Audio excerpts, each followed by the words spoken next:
In this video, I want to share 3 stocks that I think are worth looking into for potential investment opportunities. But remember, this is not financial advice. The purpose of this video is to bring you different stocks so that you can then take them stocks away and do your own research and decide whether or not they have a place in your portfolio. And just to be fully transparent, I already have one of these stocks in my portfolio, and one of them I'm currently in the process of doing more and more research to decide whether or not I want to add it in. But do let me know in the comments below if you already own any of these. Okay, so let's get into it. And all I ask from you is that if you enjoy this video, please give it a like. So let's start with a stock that actually splits a lot of people. Some people really see the potential in this company, whilst others think it is completely overhyped. So do let me know what you think. And that stock is Hims and Hers Health. Firstly, let's tackle the numbers. So in Q2, the revenue hit $315.6 million, which was up by 52% year over year. And they actually raised their full year 2024 guidance to between $1.37 and $1.4 billion. This would represent a 57 to 61% growth. And on top of this, they keep printing more and more cash. This is a strong position to be in. I also want to point out that it seems like subscribers are flocking to this company. They added 155,000 new subscribers in Q2 alone. And this brings the total up to 1.86 million. And this represents a 43% growth year over year. So you can see here that many of the main indicators that we're looking for in this company are trending in the upwards direction. They are trending in the right direction. So looking at a tool that I like to use called Forecaster, we can see all of these financials are looking very strong. So in this section here called weighted financials, you can see this really visually, really nice. And you can flick between an annual view or a quarterly view as well. So you can see revenue per share, net income per share, free cash flow per share, and gross profit per share as well. So what we can see straight up is that the general trend for all of these over the last however many quarters is very positive. The value created for the shareholder is on the rise. If we just take a look at net income per share quickly, we can see that that has been slightly negative or very close to zero in most quarters. This is just indicating to us as potential or current investors that the company might be operating right now at a break-even sort of point. However, the negative values are relatively small, suggesting that this company is actually very close to achieving profitability on a per share basis, which is a big milestone for any company to reach. Now, if you wanted to look at just the financials as a whole on this platform and you didn't actually want to see weighted financials, you can do that quite easily to up here again on an annual view or a quarterly view, and you can look at the financials or the different ratios as well. There are many things that you can do on Forecaster as well. You have access to their seasonality tool, their overbought or oversold section.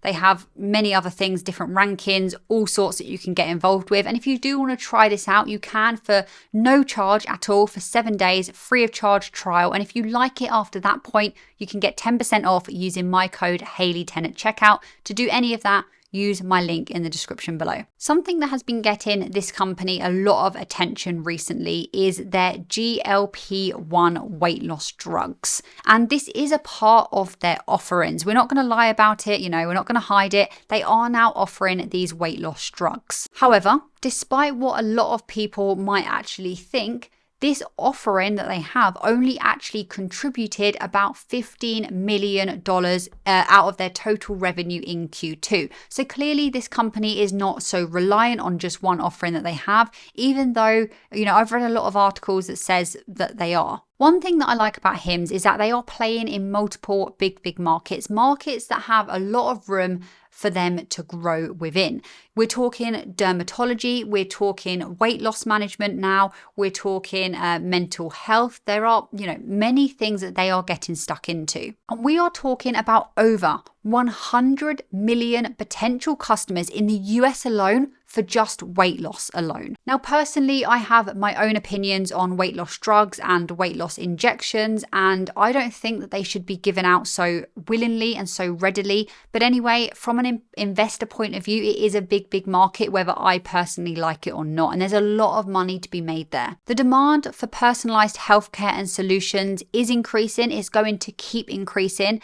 And Hims are there ready and waiting. It's what they do. It's in their DNA. This is why they're so different to the traditional healthcare options out there. And also, convenience is a big thing. Convenience is how we like to live our lives nowadays. We don't want to wait to get an appointment. We don't want then to be waiting in the waiting room and that appointment being delayed and having to sit around. We don't like to physically go out and go to the appointments now. You know, those days are quickly becoming redundant. People want convenience. They want to just log onto their computer, order what they need to, and not have to worry about much else. And again, that is what this company is offering. But it's clear that this company is there ready to disrupt the healthcare industry. But let me know exactly what you think about this stock in the comments below. Next up, we have a company that I'm pretty sure everyone watching this video has heard about as a consumer, but not many people consider it as an investment option. It's a tech company which provide a mobile learning platform. Its flagship application being a language learning app. If you haven't guessed already, it is of course Duolingo. Now, when I'm researching this company, two things that I quickly learn is that they have a real moat and very little competition. These are two things that as potential investors, we love to see. A long time ago, if you wanted to learn a language, you would have to do one of, two things. Either sign up to a local class, literally physically attend a class. Crazy days, eh? Or you would have to get your hands on those big yellow Rosetta Stone box sets.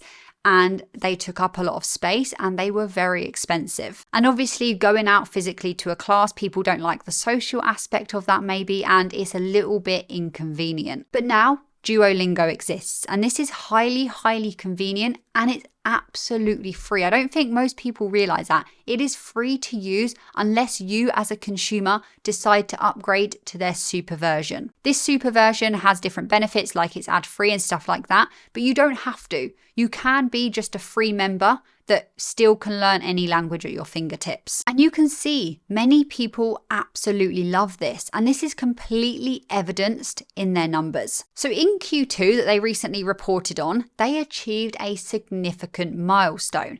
They surpassed 100 million monthly active users and reported 8 million subscribers. They also said that over 20% of their daily active users now have streaks longer than a year. This means that over 20% of users are returning to the app for a long time. Obviously, when you learn a language, people get very excited at the start and then quickly the habit drops off and they just give up. And that will happen for a lot of people. But the fact that the app is actually able to retain quite a substantial amount of people for a long time is impressive. So these recent earnings really highlighted some strength that this company has. So like I said, their monthly active users went over 100 million for the first time. And this represented a 40% year-over-year increase. And then we had their daily active users increasing by 59% year-over-year.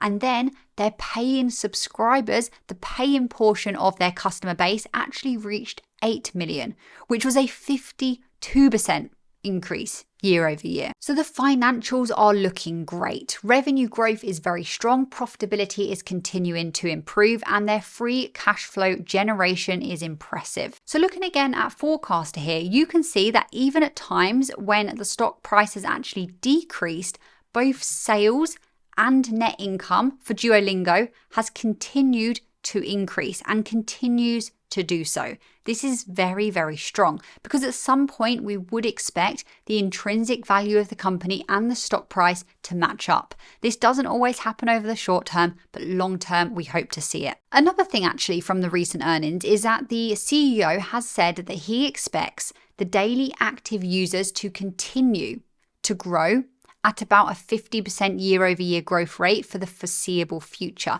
Obviously, this is great, but obviously we also have to realize that at some point this stagnates and it reaches a kind of maturation, saturation point. This is normal, but we're still very, very early, I think, before we see that happen. Now, some questions that I personally had as a potential investor into this company is, okay, well, the majority of their users are free users. So how are they going to make significant money in the future when most of the consumers are not paying them anything? Well, they actually make money as a company in a variety of different ways, but there are two main ways. Number one is from their paid users, like we just spoke about, their paid subscribers, which has now hit 8 million.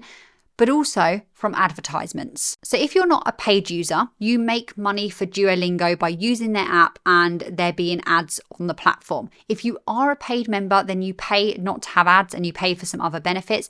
But this is something to keep an eye on. We want to continue to see the paid users grow. Why do we care about this so much? Well, it's because the bulk of the revenue of this company actually does come from paid users. In Q2, it was 81% of revenue. Other things that I found in my research that you might find interesting is that they have a 73% gross margin. This is absolutely fantastic. And this means that for every dollar that the company makes, they actually keep 73 cents of it as profit. This shows us that they are very good at turning revenue into profit, and that's what we care about as investors. We want their profitability to be strong. Also, their Rule of 40 comes in at 59.8%. Typically speaking, a Rule of 40 over 40% for a tech or software company is deemed very, very good, and it indicates to us as potential investors that Duolingo is growing rapidly whilst also maintaining profitability. But they are not a one-trick pony. In fact, in selected countries, they have been experimenting, they have been introducing learning abilities for both music and maths. And something that I saw is that Duolingo partnered with Sony Music to add hit recordings from major artists to their music course. So clearly they are trying to grow out other areas of the business. This company to me is very, very interesting as a potential future investment opportunity for myself.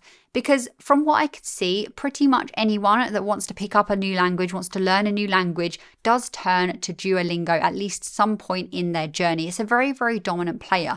And they've been very, very clever in the way that they actually gamify language learning. They have a whole app that retains users, and this is really powerful stuff. So now let's turn to our third and final stock on the list today. This is one that I personally have in my own portfolio. I've had it for a while now, since about November, December time last year. And I imagine a lot of you have it as well, or at least a lot of you have considered adding it. So it is one of the current most dominant and important companies in the entire stock market, and that is Nvidia. They have earnings coming up very, very soon. In a matter of days, on the 28th of August. And this is very, very highly anticipated. And depending on the outcome of both the results and the guidance that they give, the stock could react very positively or very negatively. And this will probably sort of bleed into the rest of the market as well. There's been a lot of interest and questions from investors about Nvidia, whether to buy more, sell, or hold ahead of their upcoming earnings. There are obviously many reasons why I personally have Nvidia in my own portfolio, but one of them is just how much of a dominant force they are in the AI chip market. They hold the majority of the market share, and personally, I think this is going to continue for quite a while longer. But even aside from just this, they are showing real strength in their data center segment. They've been seeing some absolutely crazy triple figure growth in their data center revenue. So as long as the AI market continues to grow and there continues to be strong demand, which I think will absolutely happen, it's almost guaranteed at this point. You know, every single company out there wants to increase their AI offerings. They want to increase AI on their own back end of the business. And, you know, as long as that is there, Nvidia are set to do very, very well. As long as they keep innovating, they keep staying ahead of the game, and they have fantastic leadership, I think they're going to continue to absolutely do that. They should be good. You know, they should be good. Nothing's guaranteed in the world of investing, but there are some companies that you come across that you just see real potential and real strength in. Major cloud providers, I'm talking about Amazon, I'm talking about Microsoft, I'm talking about Google. These big players are contributing to over 40% of Nvidia's revenue right now. And that is because these other companies are relying heavily on Nvidia's GPUs to actually power their own artificial intelligence infrastructure. Looking at the revenue by products in a little bit more detail on Forecaster here, you can see that Nvidia have actually been managing to grow the different areas of their business very well over the last few years. And you can also see right now what the revenue split looks like across the different segments. You have the automotive segment, the data center, the gaming, the OEM and other, and the professional visualization. And you can really see just how powerful the data center revenue has been recently. And as I said, expectations for the upcoming Nvidia earnings are incredibly high. And that's because for the last few earnings, they have done extremely well, and people are expecting a lot. And if they come in short or anything happens with guidance, we could definitely see some sell-off. As highlighted by experts like Aswath Damodaran, Nvidia's long-term fundamentals are incredibly strong, making it a stock that many investors actually want to hold for a very long time. Despite the volatility and the premium price tag that some people may think that Nvidia have, I know I've heard many times that Nvidia is completely overvalued. I personally don't agree, and that is because they have growth in many areas, and I see them only remaining as a prominent AI player. And the reason that I personally am continuing to add more and more Nvidia shares as time goes on is because nothing in the numbers that they are reporting, nor in the underlying company are saying to me that this is not a good company to have right now and for the future. If that changes, of course, I will reconsider my investment thesis and plan. So do let me know what you think about these 3 stocks that we spoke about in today's video, and let me know actually what you're currently buying for your own portfolio. And remember, if you do want to try Forecaster for free for 7 days, use the link in the description below. And if you like what you see over on that platform, you can get 10% off using the code Haley10 at checkout, again using the link in the description below. Thank you so much for watching this video. Until next time, keep analyzing, keep investing, and don't forget to hit that subscribe button.